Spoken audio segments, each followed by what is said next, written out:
Hi hello അസ്സലാമു അലൈക്കും. അപ്പം നമ്മളൊരു അടിപൊളി പായസമാണ് കേട്ടോ ഉണ്ടാക്കണം. ഓണമൊക്കെ അല്ലേ, അപ്പോൾ അതുകൊണ്ട് നമ്മളൊരു പായസം ഉണ്ടാക്കുകയാണ്. നമ്മളെങ്ങനെയാണ് പായസം ഉണ്ടാക്കുന്നത് കാണിച്ചില്ല കേട്ടോ. അപ്പോൾ ഈ പാക്കറ്റിൽ നിന്ന് നമുക്ക് ആദ്യം ഇത് ഒട്ടിച്ചെടുക്കാം.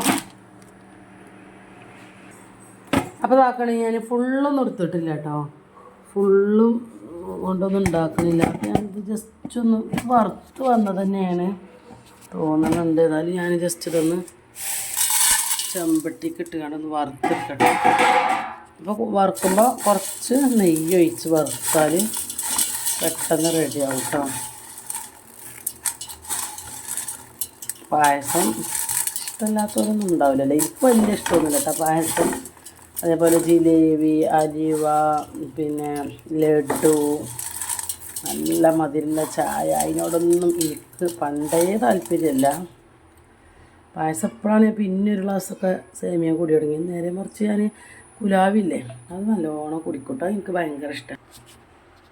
ഒരു സ്പൂണ് നെയ്യ് വെച്ചിട്ടാണ് കേട്ടോ ഇതൊന്ന് വറുത്തെടുക്കുന്നത്. പിന്നെ നമ്മൾ അണ്ടിപ്പരിപ്പും മുന്തിരിയും ഒക്കെ നെയ്യ് തന്നെയാണല്ലോ വറുത്ത്. ഒരു സ്പൂണ് മാത്രം, വെറും സേമിയ പായസമാണ് കേട്ടോ നമ്മൾ ഉണ്ടാക്കുന്നത്. ഇനി വറുത്ത് വരട്ടെ. ഈ നെയ്യാണ് കേട്ടോ നമ്മൾ ഉപയോഗിക്കുന്നത്. അപ്പോൾ നല്ലോണം വറുവായി വന്നിട്ട് കേട്ടോ. ഇനി നമുക്കിതിലേക്ക് പാലാണ് ഒഴിച്ച് കൊടുക്കേണ്ടത്. പാലൊഴിച്ചാൽ പിന്നെ കൈയെടുക്കാതെ ഇളക്കി കൊടുക്കണം. പാലിൽ വെറും പാലിൽ ഉണ്ടാക്കിയാൽ നല്ല ടേസ്റ്റാട്ടോ. പാലൊഴിച്ചാൽ പിന്നെ നമ്മൾ എന്ത് വേണം, കൈയെടുക്കാതെ ഇളക്കണം. അപ്പോൾ ആ പാൽ ഒഴിച്ച് കൊടുത്തിട്ട് ഇനി ഒരു പാക്കറ്റ് കൂടി ഉണ്ട് കേട്ടോ ഒഴിച്ച് കൊടുക്കാൻ. അര ലിറ്റർ പാൽ ഒഴിച്ചിട്ടുള്ളൂ. ഞാൻ തിളച്ച് വരട്ടെ. നമ്മളെ പായസം നമ്മൾ കൈയെടുക്കാതെ ഇങ്ങനെ ഇളക്കി കൊടുക്കണം കേട്ടോ. ഈ സേമിയ വെന്ത് വരുവോളം നമ്മൾ കൈയെടുക്കാതെ ഇളക്കി കൊടുക്കണം. ഇത് ആവുമ്പോഴത്തേന് ഞാൻ എന്ത് ചെയ്തിരിക്കണം, ഇപ്പുറത്തെ ചട്ടി വെച്ചിട്ട് അതിക്ക് അണ്ടിപ്പരിപ്പും മുന്തിരിയൊക്കെ ഇട്ട് കൊടുത്തിരിക്കണം. ഒരു ചട്ടി വെച്ചുകൊണ്ട് അതിക്ക് കുറച്ച് നെയ്യ് ഒഴിച്ചിട്ട് അണ്ടി മുന്തിരി ഒക്കെ ഇട്ടെടുത്ത് കഴിഞ്ഞ് ഒരു ഏലക്കായി ചതച്ചിട്ട് ഇട്ട് കൊടുക്കണം കേട്ടോ ഈ ഒരു പായസത്തേക്ക്. പിന്നെ ആവശ്യത്തിനുള്ള പഞ്ചസാരയും. പായസം റെഡി, നല്ല അടിപൊളിയാണ് കേട്ടോ. അപ്പോൾ ഒരു ഏലക്കായും ഒരു കറാമ്പും കൊടുക്കണം കേട്ടോ. കുറേ ഏലക്കായി ഒന്നും ഇടണ്ട. ഇതിങ്ങനെ വേകാൻ നേരത്തെ നമ്മളെ ഒരു പാക്കറ്റ് പാൽ കൂടി ഒഴിച്ച് കൊടുക്കണം കേട്ടോ. പാൽ എത്രത്തോളം ഒഴിക്കുന്നുണ്ടോ അത്രത്തോളം ടേസ്റ്റ് കൂടും. അപ്പോൾ ഇതാക്കണ് നല്ലോണം തിളക്കണുണ്ട്.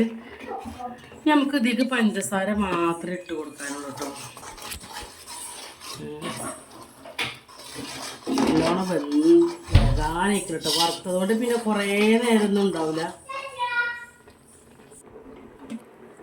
അപ്പോൾ വലിയ കയ്യിലിന് 2 കയ്യിൽ പഞ്ചസാര ഒഴിച്ച് കൊടുക്കുന്നുണ്ട്.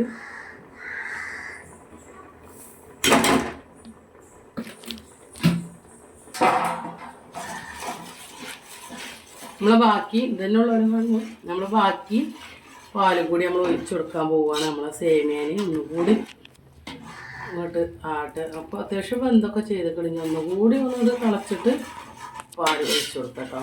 അതോടുകൂടി നമ്മൾ ഓണം ബമ്പൻ പായസം റെഡിയായി. കാപ്പി കൂടി. അപ്പോൾ നമ്മളെ ബാക്കിയുള്ള പാലും കൂടി ഒഴിച്ച് കൊടുക്കാം. പാലാണ് കേട്ടോ, പാലും പഞ്ചസാരയാണ് ഇത് ടേസ്റ്റ് കൂട്ടുക. മതി.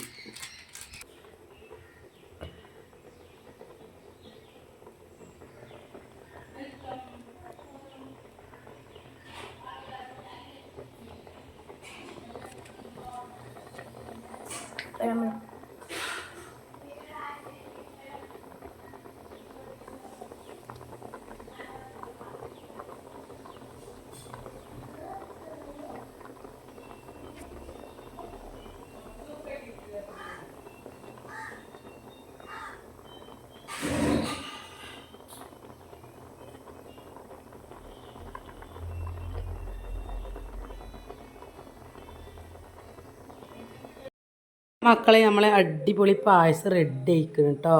അണ്ടിപ്പരിപ്പ് മുന്തിരിയൊക്കെ ഇട്ടിട്ടുള്ള ഈ ഒരു അടിപൊളി സേമിയ പായസം ഫുൾ പാലിലാണ് കേട്ടോ അത് തയ്യാറാക്കിയിട്ടുള്ളത്.